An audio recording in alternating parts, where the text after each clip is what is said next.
Just a bit of an update.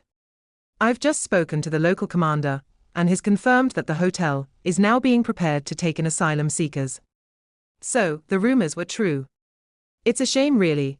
Some police officers knew, some didn't, and there's quite a bit of anger over it. This hotel, by the way, costs a couple of £100 a night. Most ordinary people in this country wouldn't even dream of affording a stay here for a weekend. Yet now we're housing illegal migrants in it. I hope the protesters remain peaceful. They seem fairly calm at the moment, so fingers crossed it stays that way. I work for a local charity here on the Isle of Dogs and have done for 42 years. We support over 1,000 people a week at the food bank, and most of them are in work. They are working, yet they still can't afford to spend a night in that hotel, not even for a special occasion like a birthday or anniversary.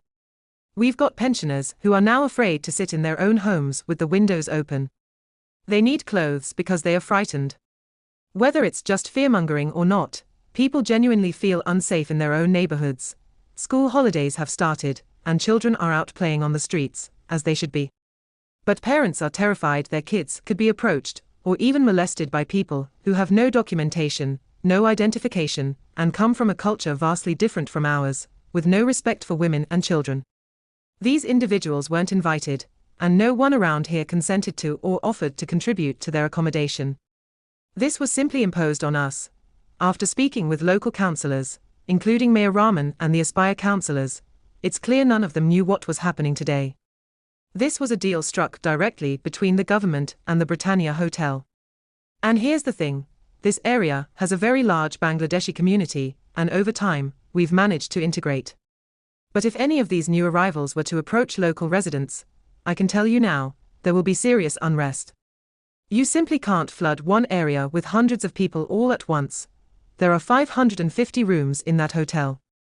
Double them up, and that's potentially 1,100 young men, most of whom should have stayed in their own countries to fight for what they believe in. Instead, they are here, possibly roaming the streets, right next to the luxury shops of Canary Wharf, ripe for the picking. Who are they? They've no passports, no identity. Where do they come from? People are scared, it's real fear, and I respect every single one of these protesters out here.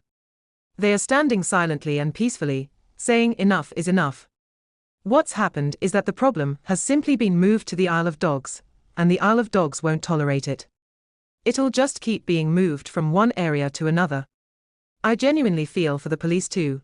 Many of them are probably locals themselves. Do you think there'd be this kind of public outcry if the country was in better shape?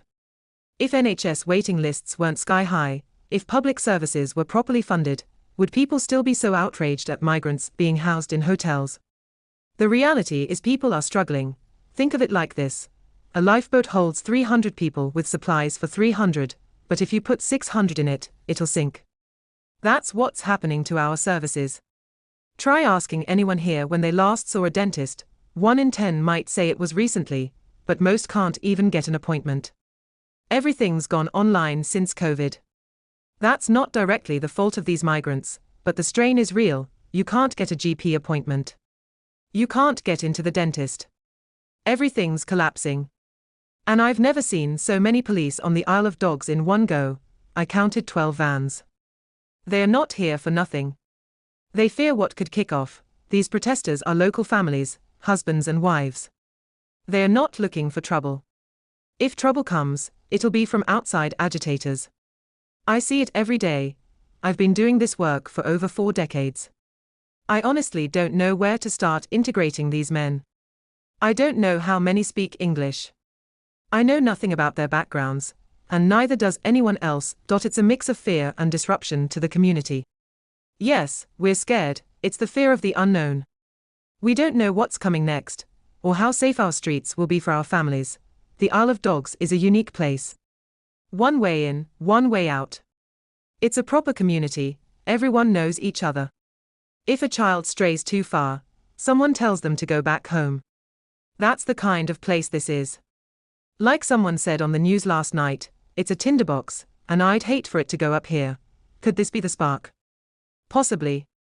What would it take? A crime? An assault? People here are calm, no shouting, no political chanting, and yet eggs are being thrown. What does that say? They are not interested in integrating. And that's terrifying. From what we've heard, this hotel in Canary Wharf is the latest to be repurposed by the Home Office to house illegal migrants. Just moving people around like pawns on a chessboard isn't a solution. This is happening because the government has failed to dismantle the smuggling gangs, failed to stop the boats, and failed to deport those who shouldn't be here. That needs to change. As for the protests, I completely understand why people are angry. They are being forced to accept something they didn't agree to, without consultation. It's the same thing that happened in Epping, where they even cancelled local elections. You can't tell people to engage with democracy when they've been stripped of the tools to do it. People are worried, particularly about their children's safety. They want their concerns to be heard. And I support their right to protest peacefully. I came down to see things for myself after the news yesterday. I wanted to understand the situation firsthand. Will more London hotels end up like this? It's likely. The longer the government delays addressing this crisis, the more protests we'll see. Labour say they'll stop using hotels by the next election, and they'll be held to that. But if not hotels, where will they go next? HMOs? Your street. What we need is fewer arrivals. We must stop encouraging people to come, and make it clear that entering the UK illegally means you won't be allowed to stay. I worry about violence. Yes. I hope it doesn't come to that. People should use peaceful means, the ballot box, protests, petitions, contacting their MPs. No one wants violence. But people do want to be heard. What would Reform UK do? First, we'd stop the boats. International maritime law allows us to turn them back. We'd cut off the incentives that make the UK so attractive in the first place. If you break the law by entering illegally, you cannot stay. It's as simple as that, and yes, we'd leave the ECHR. This week's comments from Raman Chishti are welcome. It's time to move from slogans to action. No party has a monopoly on good ideas. We'll take on the best ones, and whether or not I'll be joining the party, that's not for me to say.